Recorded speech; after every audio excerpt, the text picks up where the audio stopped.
Svarbioje valandoje du Vilniaus savivaldybės tarybos nariai, ekonomikos ir finansų komiteto pirmininkas Vygintas Gasparavičius. Sveiki, ponė Gasparavičiau. Ir šio komiteto bei kontrolės komiteto narys Aleksandras Nemunaitis. Sveiki.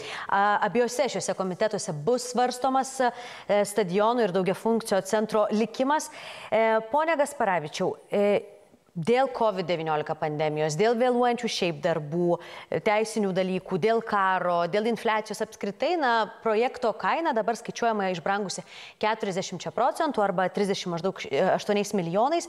Ir Vilniaus valdžia sako džiaugsmingai radusi sprendimą, žiūrėkit, mes projektą atpiginsime, jeigu skolinsimės ne 22 metams, nes gyvenom pakankamai gerai, tarsi turim pinigų, dar užsidirbsim, sutaupysim, Vilniečiai matyt tą padarys, ir sumažinsim palūkanų normą, tai yra naštą skolindamėsi tik porai metų.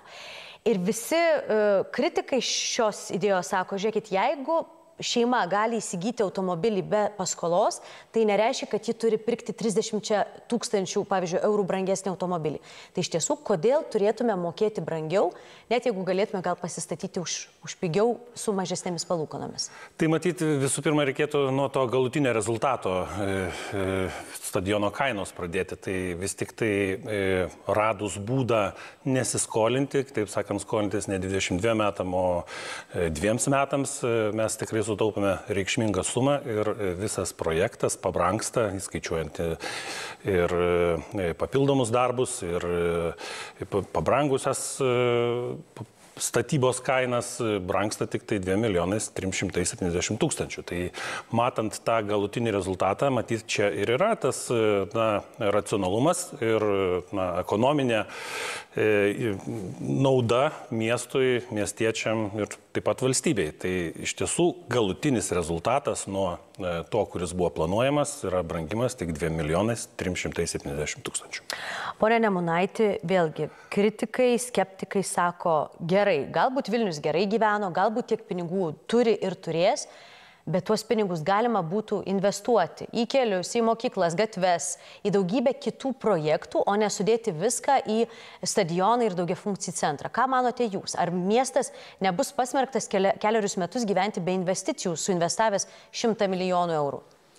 Atsakant į jūsų klausimą, iš tikrųjų reikia atsakingai planuoti finansus. Ir būtų gerai, kad mes nesupriešintume vieną su kitu. Būtų gerai, kad miestas skirtų pinigus ir tiek stadionui, nes aš, pavyzdžiui, aš norėčiau, kad stadionas būtų ir net didesnis negu šiuo metu yra suplanuotas, bet lygiai taip pat, kad mums užtektų pinigų ir kitoms sritims.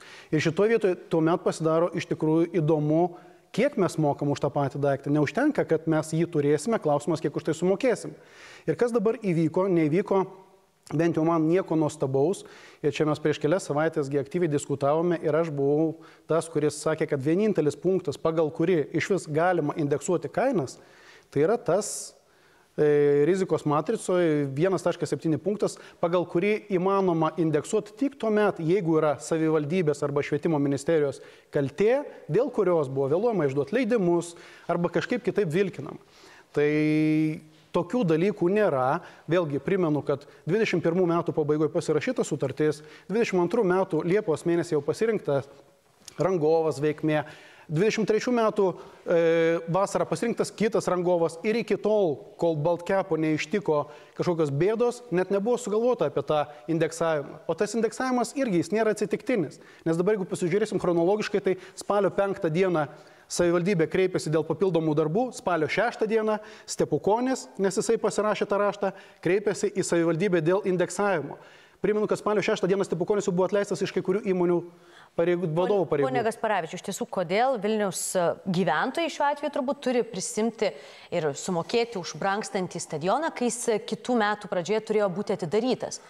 Tai iš tiesų, o darbų kaip ir ten nelabai pradėta. Tiesa, ką Aleksandras čia paminėjo, tai iš tikrųjų indeksavimas jisai yra iš tiesų iš 2 dalių. Tai ir paminėta rizikų matrica, tai yra priedas prie sutarties, kur mes nekvestionuotumėm ir net ir neneštų matyti administracijai tarybą, tas indeksavimas būtų atliktas automatiškai. Tai yra prievalė. Ir neatlikus to indeksavimo, viskas galėtų baigtis teisinių ginčų ir ko gero būtų priteista ta suma. Antroji dalis yra iš principo galimybė indeksuoti sutartyje numatytą, tai yra sutarties 36.2.3 punktas, pagal kurį galima indeksuoti esant tam tikrom aplinkybėm. Tai mes tas aplinkybės iš tikrųjų matome.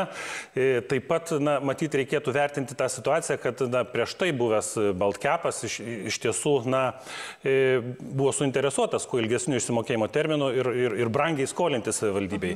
Dabar ateinantis į projektą Haneris yra suinteresuotas pastatyti, o ne perskolinti savivaldybei. Mums liko labai nedaug laiko, dar noriu paklausti. Net ir jūsų partneriai koalicijoje laisviečiai sako, ar tai netampa beveik kaip naujas projektas, nes jisai kinta. Stadionas didesnis, vietoj 4 salių krepšinio ar kažkokių aikštelių galvojama apie vieną didesnį tokį sporto centrą. Ar iš tiesų nekiltų problema, kad taip tampa beveik kaip naujas projektas, dėl kurio kažkas gali sakyti, o kodėl Haneris, o kodėl ne mes ir taip toliau? Tai iš tiesų mes koalicijoje vakar aptarėm su koalicijos partneriais šitą klausimą, jie uždavė klausimus, mes davėme atsakymus, šiandieną dar kartą patikslinom ir matyt galutinį atsakymą iš tikrųjų duos Europos komisija, su kuria bus derinami šitie pakeitimai ir kurios bus atsiklausiama iš tikrųjų, ar tai, kai tos aplinkybės negali būti traktuojamos taip, kaip jūs pasakėte. Tai tas patikrinimas tikrai bus. Pone Nemunaiti, kadangi jau jūs esat kontrolės komiteto narys, o kaip užtikrinti kontrolę, kad nebūtų taip, kaip per pastaruosius daugiau nei 30 metų ir galų gale su jau tuo naujuoju stadiono projektu, kad tarsi kažkas stato, tarsi kažkas liepia sustabdyti, tarsi kažkas sako, kad liepta sustabdyti neteisėtai, tada karas, tada nėra pinigų, tada infliacija, kad po tų 2 metų stadionas vis dėlto būtų, o ne vėl kažkokios indeksacijos, vėl kažkas iš naujo ir taip toliau. Tai šitoje vietoje aš net nežinau, kaip per trumpą laiką taip sureaguoti. Ypatingai daug netikslumų kolegos pasisakymuose, nes tiek tą terminą sutrumpinti nuo 20 metų iki 2 jau numato dabartinė sutartis ir kai tik ten numatyta, jeigu Vilnius turi pinigų, kaip ir būsto paskolos atveju galima grąžinti anksčiau prieš tai įspėjus. Europos komisijos mes turime atsiklausti ne dėl to, ką Vygintas paminėjo, Europos komisijos tik ar paprašiausiai, ar ne per didelis valstybės indėlis į tą objektą, kurį vėliau valdys privatininkas ir turės naudos. Tai yra tokie dalykai. Tai kaip užtikrinti, iš tikrųjų turi būti maksimalus skaidrumas. Bet tu sakant jūsų klausimą, o jeigu aš kaip tarybos narys per 4 mėnesius nesugebu išsiprašyti tam tikro rašto ir priverstas kreiptis į teismas, tai yra pavyzdys, kaip neturi veikti. Tai skaidrumas pirmoje vietoje, viešumas, visi turi žinoti ir taip jūs esate teisi. Kadangi tai iš esmės dabar jau gaunasi kitas projektas, mes gaunasi, kad eliminuojam visus galbūt norinčius dalyvauti šitam projekte, atsivesdami už rankos Hanerį. Viskas, baigiant 26 metų, iki tiek dabar norima pamatyti stadioną ir daugia funkcinį centrą. Bus? Jūsų manimu? Jūsų manimu? Nebus. Supratau, ačiū Jums labai abiems už pokalbį. 2 Vilniaus savivaldybės tarybos nariai viešėjo Svarbioje valandoje, o dabar Monika Mazaliauskaitė ir žinios.